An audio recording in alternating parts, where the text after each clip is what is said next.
T'est-il déjà arrivé de vouloir fuir quelque chose? Quelque chose que tu ne voulais pas affronter? Peut-être une responsabilité ou un défi trop grand? Eh bien, l'histoire d'aujourd'hui parle d'un homme qui a essayé de fuir, pas une simple tâche, mais Dieu lui-même. Il s'appelait Jonas. C'était un prophète, un homme choisi par Dieu pour transmettre ses messages au peuple. Un jour, Dieu parla à Jonas et lui donna une mission. Va dans la ville de Ninive. Les habitants vivent dans une grande méchanceté. Avertis-les, dis-leur de se détourner de leur mauvaise voie. Mais Jonas ne voulait pas y aller. Il n'aimait pas les habitants de Ninive. Il pensait qu'ils ne méritaient pas d'être pardonnés. Alors que fit Jonas? Il s'enfuit. Il fuyait l'appel de Dieu. Jonas partit dans la direction opposée, vers une ville lointaine appelée Tarsis. Il monta à bord d'un bateau, espérant fuir loin de Dieu.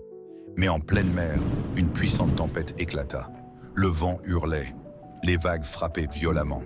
Les marins étaient terrifiés. Ils criaient à leur Dieu.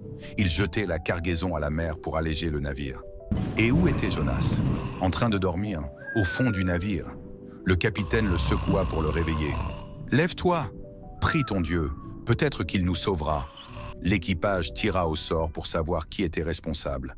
Et le sort tomba sur Jonas. Jonas avoua: « Je sers l'Éternel, le Dieu du ciel, qui a fait la mer et la terre, et je fuis devant lui. » Les marins demandèrent: « Que devons-nous faire pour que la mer s'apaise ?» Jonas répondit: « Jetez-moi dans la mer, et la tempête s'arrêtera. » Les marins ne voulaient pas, mais la tempête empirait. Alors ils prièrent Dieu d'avoir pitié, et jetèrent Jonas à la mer. Et aussitôt, la mer devint calme. Les marins furent émerveillés. Ils commencèrent à adorer le Dieu de Jonas. Mais qu'est-il arrivé à Jonas?